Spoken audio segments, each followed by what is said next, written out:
This video is not made for kids.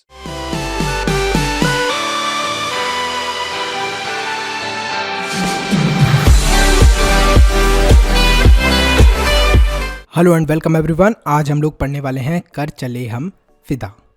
प्रस्तुत गीत कैफी आजमी द्वारा भारत चीन युद्ध की पृष्ठभूमि पर बनी फिल्म हकीकत से लिया गया है। तो हम लोग फर्स्ट स्टैंड से शुरू करते हैं। इस गीत में कवि ने खुद को भारत माता के सैनिक के रूप में अंकित किया है। कवि कहते हैं कि युद्ध भूमि में सैनिक शहीद होते हुए अपने दूसरे साथियों से कहते हैं कि हमने अपनी जान और तन को देश की सेवा में समर्पित कर दिया, हम जा रहे हैं। अब आखिर वो कहाँ जा रहे थे? अब देश की रक्षा करने का भार तुम्हारे हाथ में है, और यहाँ पर देश की रक्षा का भार भी दूसरे सैनिकों के हाथ में दे दिया। आखिर ये सैनिक कहाँ जा रहे हैं? हमारी सांस थम रही हैं, ठंड से नसें जम रही हैं, हम मृत्यु की गोद में जा रहे हैं। फिर भी हमें पीछे हटकर उन्हें आगे बढ़ने का मौका नहीं दिया। ये क्या? कौन आगे बढ़ रहे थे? हमारे दुश्मन। उन्हें आगे बढ़ने का मौका नहीं दिया हमारे सैनिकों ने। वो पीछे नहीं हटे जबकि वो मृत्यु की गोद में जा रहे थे। हमारे कटे सर यानी कि शहीद हुए जवानों का हमें बिल्कुल भी गम नहीं है। हमारे लिए ये प्रसन्नता की बात है कि हमने अपने जीते जी हिमालय का सर झुकने नहीं दिया, यानी दुश्मनों को देश में प्रवेश करने नहीं दिया। मरते दम तक हमारे अंदर बलिदान और संघर्ष का जोश बना रहा। हमारा ये जो बलिदान है हम इसे देकर जा रहे हैं। अब देश की रक्षा करना तुम्हारे हाथों में है। इस देश की रक्षा का भार तुम्हारे हाथों में है। दूसरे स्टैंज में कवि एक सैनिक के रूप में कहते हैं कि व्यक्ति को जिंदा रहने के लिए बहुत सा समय मिलता है, परंतु देश के लिए जान देने का मौका कभी कभी ही मिलता है। जो जवानी खून में सराबोर नहीं होती वो प्यार और सौंदर्य को बदनाम करती है।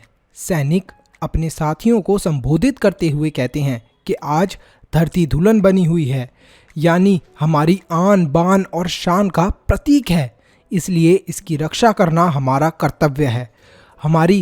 हमारी जान जाने के बाद, मतलब हमारी बलिदान देने के बाद, अब इसकी रक्षा की जिम्मेदारी तुम्हारे हाथों में है। थर्ड स्टेंस के अंदर शहीद होते हुए सैनिक कहते हैं कि बलिदानों का जो सिलसिला चल पड़ा है अब वो कभी रुक ना पाएगा, यानी अपने देश के दुश्मन जो है हमारे देश के, उनसे रक्षा के लिए सैनिक हमेशा आगे बढ़ते रहेंगे। इन कुर्बानियों के बाद ही हमें जश्न मनाने का अवसर मिलेगा। आज हम मृत्यु को प्राप्त होने वाले हैं, इसलिए हमें अपने सर पर कफन बांध लिया है, और कफन बांधकर हम लोग मृत्यु की बिल्कुल भी चिंता ना करते हुए शत्रु से लोहा लेने के लिए तैयार हैं, और तैयार हमें रहना भी चाहिए।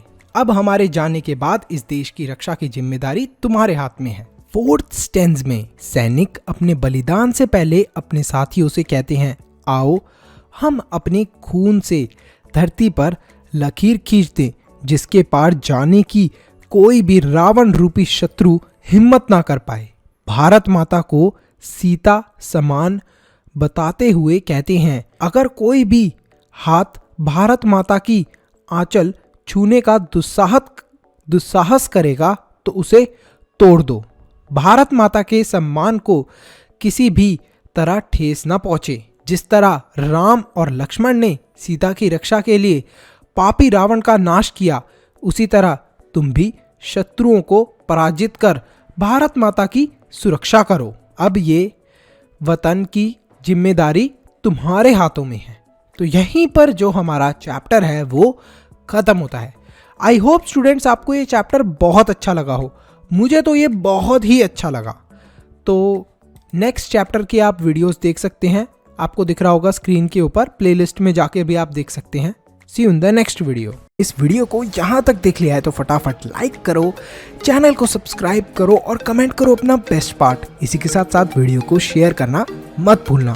एक इम्पॉर्टेंट अनाउंसमेंट, अगर आप लोग चाहते हो कि हम लोग फ्यूचर में इसी तरीके से और भी वीडियोस बनाते रहें तो आप हमारे चैनल के मेंबर बन के हमें सपोर्ट कर सकते हो। अब मेंबर कैसे बनना है? सब्सक्राइब के साथ में जो ज्वाइन बटन है उस पर क्लिक करें और हमारे चैनल के मेंबर बन जाए।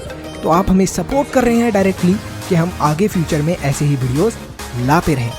तो thank you so much for watching this video. Stay happy, stay healthy, मनुष्य ज्ञान लेते रहो। Bye till then, see you in the next video.